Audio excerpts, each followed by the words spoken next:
I'm a little upset that there's going to be no in-person combine this year here in Indianapolis because that's where I get 75% of my scoops from for the year, while coaches and GMs and front office people are drunk down here at Kilroy's. Yeah. And they loose lips. Yeah.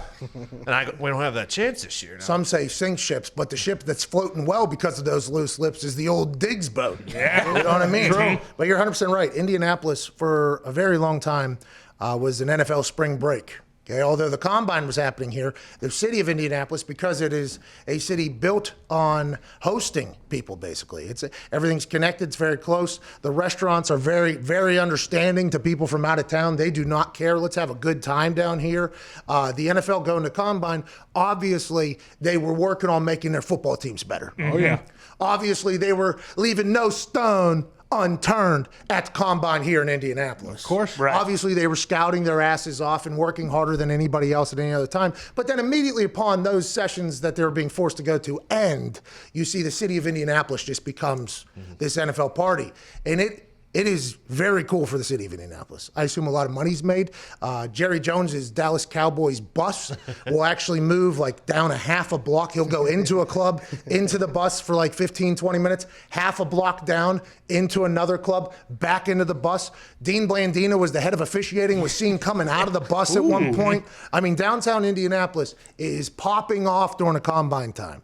Last year, they moved it to prime time and everything else going on, so the bars didn't really get to go off. This year, they're moving it out of Indianapolis. I am very worried that the city of Indy is potentially going to lose the combine. Now, hopefully after everything gets settled down, and hopefully after the world beats COVID, like you did Tone Diggs, and you did Zito, the combine will be back. But it's going to be a big loss, especially for those conversations you potentially have about, midnight, 1 a.m. at certain places around Indianapolis. We were talking about a hefty travel schedule going to all the pro days for the GMs and coaches and scouts. Yeah, because head coaches will go to a couple, right? If they have a high pick or something like that, they'll go check out in person the pro day and everything like that.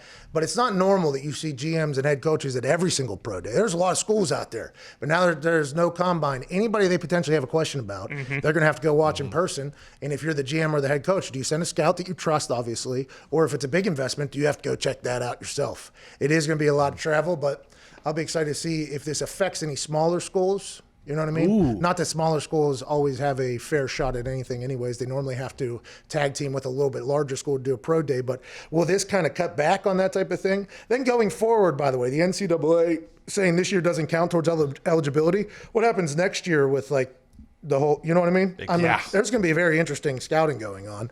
But you're right. The Indianapolis city and community missing out on the NFL party is damn shame. Damn shame. Impossible to get into Lucas Oil, by the way. It is Area 51. Yeah. Oh, yeah. I was supposed to go in there and do an NFL Network thing, and I couldn't get in. 25 minutes, security guard knew me. Security guard knew who I was, knew exactly what I was trying to do. Hands are tied, Yeah, Pat. you don't have the pass. I'm like, what do you want me to do? I don't have the pass. Like, you need to have them get the pass. Somebody from the NFL Network had to walk from the complete opposite side of the stadium all the way around the stadium, get me the pass, show the pass. I had to sign some things, go through, and then we had to walk all the way back. It was like 20, 30 minutes late. Jesus. Couldn't get in. They locked that place down. The same security guard that walks us basically into the stadium on Sundays. Like, I literally just seen this guy. This guy and I know, can't fucking do it, Pat. Sorry. I'm like, I mean, the TV's on NFL Network. They're saying I'm going to be on TV in fucking 10 minutes. Coming up. That's me. You know me. Yeah, can't. Sorry, I'm not allowed to do it. Hands are tied. So that is the only drawback I Walk got. 5 miles around the stadium just to get back in. It was tough. It was a pretty good little conversation.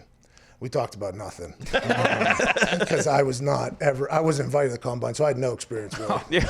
I have no idea what these guys are going through. Wasn't invited. I have no clue what's going on.